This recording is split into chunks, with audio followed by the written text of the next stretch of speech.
শাস্ত্রে বলল জন্ম হোক যথা তথা কর্ম করো ভালো। যে কুলেই তোমার জন্ম হোক না কেন পরিচয়টা তার কর্মে হয়। এখন বর্তমান একটা মানে হয়তো গিয়েছেন কিনা জানি না, এলাহাবাদে এখন মহাকুম্ভ মেলা চলছে না বাবা? অনেক ভক্ত যাচ্ছে প্রয়াগে স্নান করতে। স্নান করলে কি হবে? অমৃতের সমান পুণ্য লাভ করা হয়, তাই তো? এই যে মহাকুম্ভ শুরু হয়েছে, 12টা বছর পর কুম্ভ হয়, আর এই রকম 12 পেরিয়ে 144 বছর পর শুরু হয়েছে পূর্ণ মহাপূর্ণ কুম্ভ। তা এই যে কুম্ভ মেলায় আপনারা স্নান করতে যাচ্ছেন, হাজার হাজার ভক্ত যাচ্ছে, কি করে শুরু হলো, কি করে সৃষ্টি হলো এলাহাবাদে? এটাও কিন্তু এক ভক্তের কর্মের জন্য। কি কর্ম? না, প্রবাদে আছে মায়ের দাসিত্ব মোচন করবার জন্য মহাবীর গরুর ওই স্বর্গলোক থেকে অমৃত কলসি এনেছিল এই মর্তধামে, যাই রাধে। আসলে 2 বোন ছিল, একজনার নাম কদ্রু, একজনার নাম বিনতা। এই কদ্রু আর বিনতা 2 বোন, একই রাজার 2টি সহধর্মিণী। এবার কদ্রু আর বিনতা 2 জনে গেছে বাগানে ঘুরতে, আর বাগানে যখন ঘুরতে গেছে তখন ওই বাগানে আছে ইন্দ্রের ঘোড়া, আর ইন্দ্রদেবের দেবরাজ ইন্দ্রদেবের ঘোড়াটা যখন ওইখানে চলাফেরা করছে, ঘুরে বেড়াচ্ছে, তখন কদ্রু বিনতাকে বলছে, দিদি আচ্ছা বলতো ইন্দ্রের ঘোড়ার লেজের রংটা সাদা না কালো? বিনতা জানে ইন্দ্রের ঘোড়ার লেজের রং সাদা। সে বলছে, কদ্রু রে, ইন্দ্রের ঘোড়ার লেজের রং কিন্তু সাদা। বলছে, ঠিক বলছিস?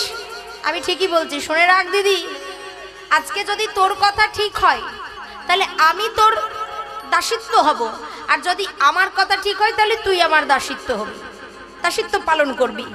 ঠিক আছে, তাই হবে। এমন সময় কদ্রু বলল, ইন্দ্রের ঘোড়ার লেজের রং কিন্তু কালো। এই বলে 2 বোনে কিন্তু চলে এসেছে।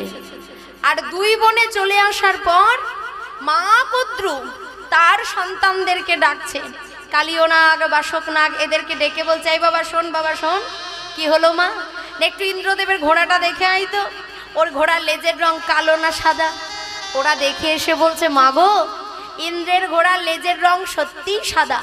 তাহলে কি হবে? তাহলে তো আমি দিদির কাছে হেরে যাব।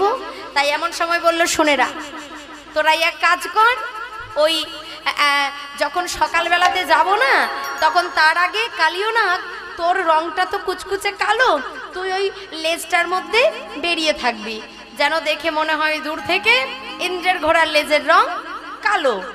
এবার সকালবেলায় 2 বোনে গেছে, আর 2 বোনে যাওয়ার পর এমন সময় কদ্রু বিনতাকে বলছে, এই দিদি ভালো করে চেয়ে দেখ, ইন্দ্রের ঘোড়ার লেজের রং কিন্তু কালো। এইবার দাসিত্ব শুরু হলো। বছরের পর বছর পেরিয়ে যায়। একদিন মা বিনতা বলছে, হ্যাঁ রে কদ্রু, এই দাসিত্ব থেকে কি আমি কোনোদিন মুক্তি পাবো না? সেই দিন মা কদ্রু বলেছিল, ওরে দিদি শুনে রাখ, যদি কোনোদিন তোর কোনো সন্তান হয়, আর সেই সন্তানে যদি দেবলোক থেকে যদি অমৃতের ভাণ্ড আনতে পারে, সেই অমৃতের ভাণ্ড নিয়ে এসে যদি আমার সন্তানদের খাওয়াতে পারে, সেই দিন তোর দাসিত্ব মোচন হবে। মা বিনতা ভগবানের তপস্যা করতে লাগলো, আরাধনা করতে লাগলো। 2টি ডিম্ব প্রসব করলো। একটা ডিম্ব ফেটে তো যে সন্তানটা প্রসব হলো তার নাম হলো অরুর, যে সূর্যদেবের বাহন। আরও 5000 বছর পর যে ভূমিষ্ঠ হলো তিনি হলেন গরুর। সে যখন শুনল মা বিনা দোষে দাসিত্ব করছে, এমন সময় চলে গেল দেবলোকে। ইন্দ্রদেবের কাছ থেকে অমৃতের ভাণ্ড নিয়ে আসে, আর সেই অমৃতের ভাণ্ড রাখলো কোথায়? এই পৃথিবীতে 4 জায়গায়, নাসিক, উজ্জয়িনী, এলাহাবাদ আর হরিদ্বার।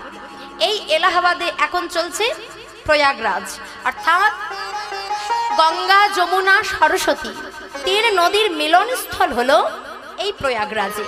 এই প্রয়াগরাজে যদি স্নান করা যায় তাহলে পুণ্য লাভ করা হয়। কেন না, শাস্ত্রে আছে যে এই মাঘী পূর্ণিমা তিথিতে শত শত দেবদেবীরা নেমে আসে পুণ্যলোকে স্নান করার জন্য। আর যদি হাজার হাজার ভক্ত সেইখানে গিয়ে স্নান করে, না জানি হয়তো ভগবানের কৃপা হলেও হতে পারেনি। তাই গৌর হরি বল, হরি বল, হরি বল। তাই শাস্ত্রে বলল জন্ম হোক যথা তথা কর্ম করো ভালো। আজকে যে ভক্তের কথা শুনবো জাতিতে কিন্তু মুচির ছেলে। শাস্ত্রে বলল মুচি হয়ে সূচি হয় যদি কৃষ্ণ ভজে, আর সূচি হয়ে মুচি হয় যদি কৃষ্ণ ত্যাজে। আজ আমাদের মহাভারতের এক ভক্ত যার নাম হলো রুহিদাস, আজ আমরা সেই ভক্তের কথাই আস্বাদন করব। ভক্ত রুহিদাস নিতাই গৌর হরি বল হরি বল হরি বল। যদি কোনো ভুল ত্রুটি হয় হয় বলবো না, হবে তো বটেই। সকল নিজের সন্তান জ্ঞানে ক্ষমা করবেন, জয় রাধে। তাই শ্রীধাম নদিয়া নবদ্বীপ আজকে চলুন একটু গৌরের ভাব শুনবো, তারপর আমরা সেই ভক্তের কথা সাধন করবো, জয় রাধে।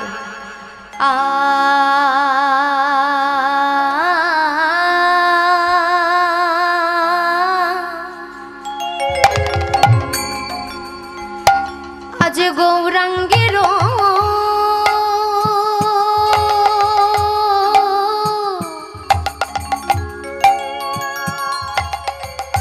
দুটি পদ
ধন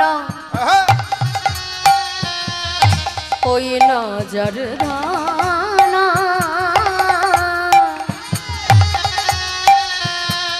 আজ সম্পদ আহারে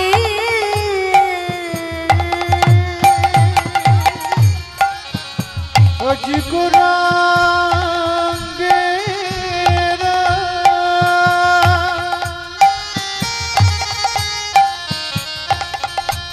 দুটি পদ আমার জারি ধন সম্পদ আহারে ওই না সে জানে গো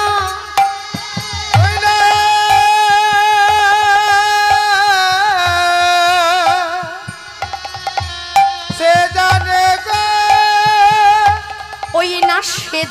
গো ওই না সে জানে গো কি জানে সে কি জানে ওই না সে জানে গো সে জানে গো যেজন আমার গৌরচরণ সার করেছে সে জানে, সে জানে গো ভকতি রসসা আহারে।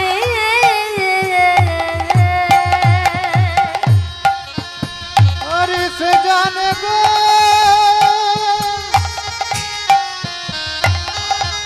ভকতি রসসা আহারে। কি বললো? গৌরাঙ্গেরও দুটি পদ, যার ধন সম্পদ, সে জানে গো ভকতি রসসার। শোনো আজকে কি বলছি, বলি সেই তো জানে গো, বলি সেই তো জানে